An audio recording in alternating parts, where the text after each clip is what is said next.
Welcome back to our channel. ഇന്ന് നിൽക്കുന്നത് നിങ്ങൾ എല്ലാവരും റിക്വസ്റ്റ് ചെയ്ത ഹോം ടൂർ ആയിട്ടാണ്. അപ്പോൾ നമുക്ക് നേരെ ഹോം ടൂറിലേക്ക് കടന്നാലോ.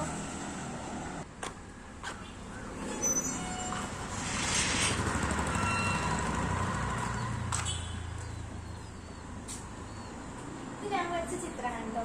ഞാനിത് ലൈനിൽ ഇടുമ്പോൾ കാണിക്കാറുണ്ട്. ഇവിടെ ബാക്ക്ഗ്രൗണ്ട് വെച്ചിട്ടില്ലേ നമുക്ക് നേരെ. പിന്നെ ഇത് എൻ്റെ സ്വന്തം വീടല്ല കേട്ടോ, ഇത് വാടകയ്ക്ക് നിൽക്കുന്നതാണ് ഞാൻ. അപ്പം നമുക്ക് നേരെ വീട് കെട്ടാലോ. ഇതാണ് കേട്ടോ ഡൈനിങ് ഹാള്. ഡൈനിങ് ഹാള് പ്രത്യേകിച്ച് പറയുന്നില്ല, എൻ്റെ കലകളാണ്. ഇത് ഞാൻ ഉണ്ടാക്കിയതാണ് കേട്ടോ. എങ്ങനെയുണ്ട്? പൂവൊന്നും ഞാൻ ഉണ്ടാക്കിയതല്ല, പൂവൊക്കെ പ്ലാസ്റ്റിക് ആണ് കേട്ടോ. അപ്പം ഇത് ഞാൻ ഉണ്ടാക്കി എങ്ങനെയുണ്ട് എന്നതാണ്. പിന്നെ വേറൊരു വോൾ ഡെക്കോർ കൂടി ഞാൻ ഉണ്ടാക്കിയിട്ടുണ്ട്. എങ്ങനെയുണ്ട്? പക്ഷെ ഇത് ശരിക്കും ഒട്ടിയിട്ടില്ല. പിന്നെ ഇത് ഞാൻ ഉണ്ടാക്കിയതല്ല, ഒറിജിനൽ ഫ്രെയിം തന്നെയാണ്. പിന്നെ ഇത് വാഷ് ബേസ് ആണ് കേട്ടോ. പിന്നെ വന്നിട്ടുള്ളത് ഡൈനിങ് ടേബിളാണ്. ഇവിടെ ഇരുന്നാണ് നമ്മൾ ഫുഡൊക്കെ കഴിക്കാറുള്ളത്. പിന്നെ ഇത് ഉമ്മാനൊരു തയ്യൽ മെഷീനാണ്. ഉമ്മ എന്തെങ്കിലും ഡ്രസ്സ് ടോപ്പൊക്കെ ഉണ്ടെങ്കിൽ ഷേപ്പാക്കല് ഈ മെഷീനാണ് കേട്ടോ. അപ്പൊ നമുക്ക് റൂം കണ്ടാലോ.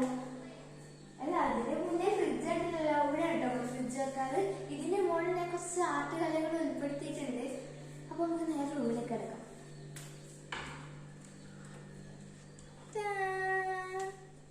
ഇവിടെയും കുറച്ച് ആർട്ട് കലകൾ ഉണ്ട് കേട്ടോ. ഇത് ടൈം ടേബിളാണ്. ഞാൻ 7th പഠിച്ചപ്പോൾ ടൈം ടേബിളാണ്. ഇപ്പൊ ഇത് പറിച്ചിട്ട് 8th വെക്കണം.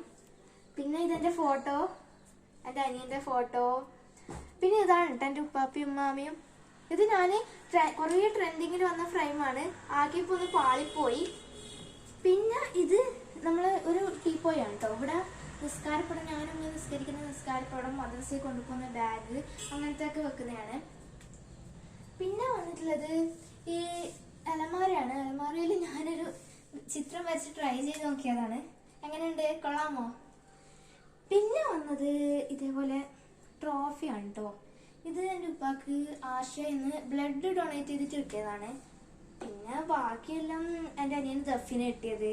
പിന്നെ കസാരക്കളി, മിഠായി പുറക്കല്, അങ്ങനെയൊക്കെ കിട്ടിയ ഇതുണ്ട്. പിന്നെ മെഡലാണ് ഉള്ളത്, അതൊക്കെ അങ്ങ് എടുത്തു വെച്ചിട്ടുള്ളത്. പിന്നെ ഈ റൂമിൽ കാര്യമായിട്ട് കാണിക്കാനൊന്നും ഇല്ല. അപ്പൊ നമുക്ക് നേരെ അടുത്ത റൂമിലേക്ക് പോവാം.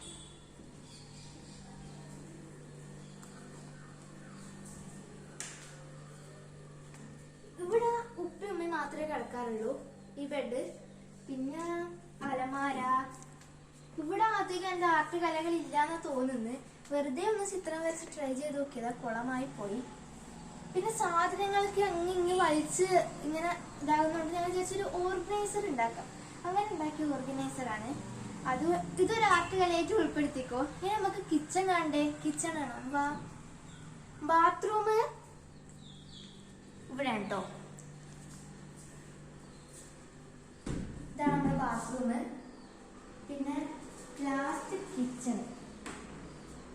കിച്ചണിൽ നമ്മള് ഇങ്ങനെ ഉപ്പ്, മുളക് പൊടി, അങ്ങനത്തെ സാധനങ്ങളൊക്കെ വെക്കാനായിട്ടൊരു തട്ട്, എന്താണെങ്കിൽ നമുക്ക് ഒതുക്കി വെക്കാം. പിന്നെ ഗ്യാസ് സ്റ്റൗ, അവിടെ ഒരു മിക്സി, പിന്നെ പാത്രങ്ങളൊക്കെ ഒന്ന് സ്റ്റാൻഡ് ആക്കിയിട്ട് വെക്കുന്ന ഇത്. ഇത്രയൊക്കെ ഉള്ളൂ. നമ്മള് ചെറിയ വീട്ടിലൊക്കെ നിൽക്കുന്നത് കൊണ്ട് ഇങ്ങനത്തെ വാടക വീടാണല്ലോ, അതുകൊണ്ട് ഇങ്ങനത്തെ സാധനങ്ങളൊക്കെ വെക്കാൻ കഴിയും. അതുകൊണ്ട് ഇങ്ങനെ കാണുന്നത്. ഒരാളുടെ വീട്ടിൽ കുറേ ഉണ്ടാവും, നമ്മുടെ വീട്ടിൽ അങ്ങനെയൊന്നും ഇല്ല. അപ്പം ഇനിയും നിങ്ങൾ നിങ്ങളുടെ കമന്റുകൾ, അഭിപ്രായത്തിൽ രേഖപ്പെടുത്തുക.